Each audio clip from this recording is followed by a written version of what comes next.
Mardi Gras. How about this? No, how about this right here? Our guests can't hear it. Here you go. Yeah, Is that better for you? that's better, but John can't hear it. All right. 8:05 here, Big 550 KTRS. It does put you in a good mood. There's just no two ways about it. Joining us here to talk a little Mardi Gras and what it's like to be a business owner down in Soulard is John Johnson, the owner of the Broadway Oyster Bar, one of the great St. Louis treasures. Thanks for joining us here on the Big 550 KTRS. Thank you for having me. How long has Broadway Oyster Bar been around?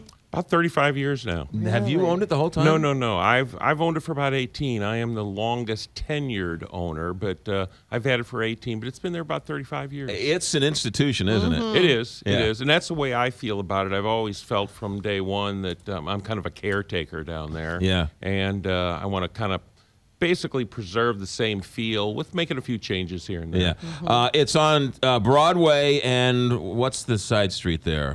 As we pronounce it in St. Louis, Gratiot. But it's the corner of Broadway and Gratiot. Right. It's about 2 blocks south of Busch Stadium. Right, yes. And the parade goes right by there. Yeah, it's about 2 blocks away. How do you handle Mardi Gras as a business owner and a bar? Well, you tell everybody that they can't take off, so it's all hands on deck, Right. and we've got everybody working that day.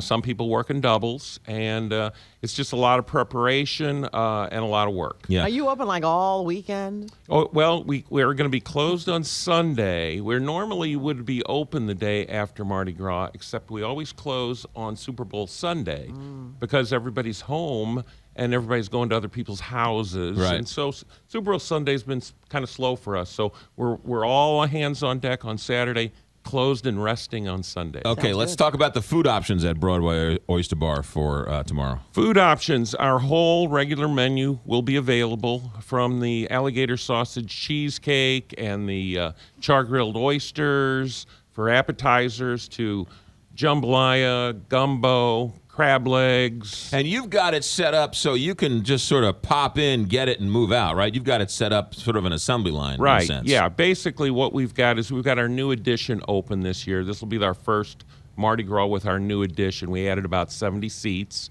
And so what we're going to do is on the old patio, which you might be familiar with, that's where we're going to have live music all day long. We start at 8 in the morning with kegs and eggs. It's something that we've had for several years. It's Right. an all-you-can-eat breakfast, Right. which our kitchen produces. The one time a year, we've gotten votes for best breakfast in some of the readers' polls based on the one breakfast we do a year. So we've got kegs and eggs with all-you-can-eat breakfast, all-you-can-drink SoCo Hurricanes. We're the originator in St. Louis of SoCo Hurricanes. Everybody's doing it now. I have you to blame for that. Yes, Okay. we are the guilty party there, and draft beer as well. Yeah. And that starts at 8, goes till 11, which is parade time. Right. Then a lot of people go down to the parade, but we'll have live music all day long, starting at 9 o'clock. Aaron Cam and the One Drops are playing. Trixie Delight's playing.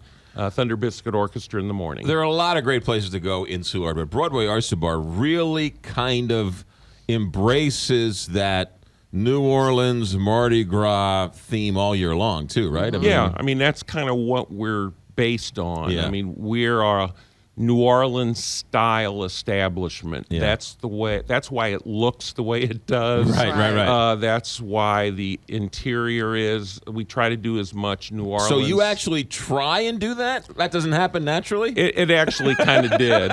It actually kind of did. It's I can't speak for former owners, Right. but a lot of the same stuff is there as when I bought it 18 years ago. Right, It's yeah. funny, every once in a while somebody comes in and says, well, I can make this look a little better and I can clean this up. And I said, no, we can't do that. Right. No, don't clean. That's bad. Yeah. What is Bob on the Fly? Bob on the Fly is a new concept we're breaking out. Just started. It uses the new section for a fast lunch option, a fast casual lunch option for people who are busy, who don't have a half an hour, 45 minutes for Yeah. lunch. They can pop in, or you can text your order in, you can phone it in, you can fax it in. And this is all day. This is every day. It's Monday through Friday, 11 o'clock till 3 p.m., 3 in the afternoon. Then in the evening, we turn that space over to dinner. But it's for people who want some Bob food, whether it's crawfish enchiladas, a shrimp poor boy, those kind of things, and they want it fast. They want to get back to the office. So you can head down to the stadium, day game or something, text it in, go pick it up, and walk onto the stadium and have a little Broadway Oyster Bar food. That's a great little deal. It is a good idea. Yeah. In terms of lots of restaurants have some bad news, closing, trouble with Ballpark Village. How are you guys doing with all that? Well, hopefully we're doing very well since we just expanded our kitchen a couple of years ago. Spent a bit of money on that, and our new addition being open. So we're actually in a growth mode. We're growing. We've pretty much used up all the land we have now available, and so we're kind of maxed out there. But we're doing well there. Business is still going up. Business is good. We're opening a new location in Grafton, Illinois, about the beginning of March. What about Cottleville? Why don't you open up one in Cottleville? Well, that has been suggested to me. Yeah, well, I know probably Mike. by McGraw every other I know a day. slumlord out there named Mike Ryder who can probably find you a place. Well, that is definitely a possibility.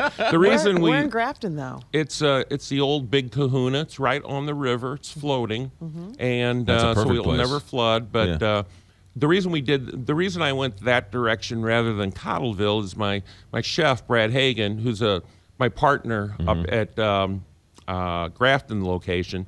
He lives in Jerseyville, and for him to go to Cottleville is about a 2-hour drive. Yeah, but I don't care about that. He doesn't care about inconveniences. Yeah, but it's a 2-minute ride for me. That's more important. Well, I'll mention that to Brad. All right, good. All right, that is John Johnson, owner of the iconic Broadway Oyster Bar. A great place to go any day of the year, but tomorrow a special day since it is Mardi Gras. We'll let you get back to work. Thanks for the food. Thank you. And happy Mardi Gras to you. Thank you. Happy Mardi Gras. Party hard, but stay safe out there. You got it. Yeah. 812 here, Big 550 KTRS.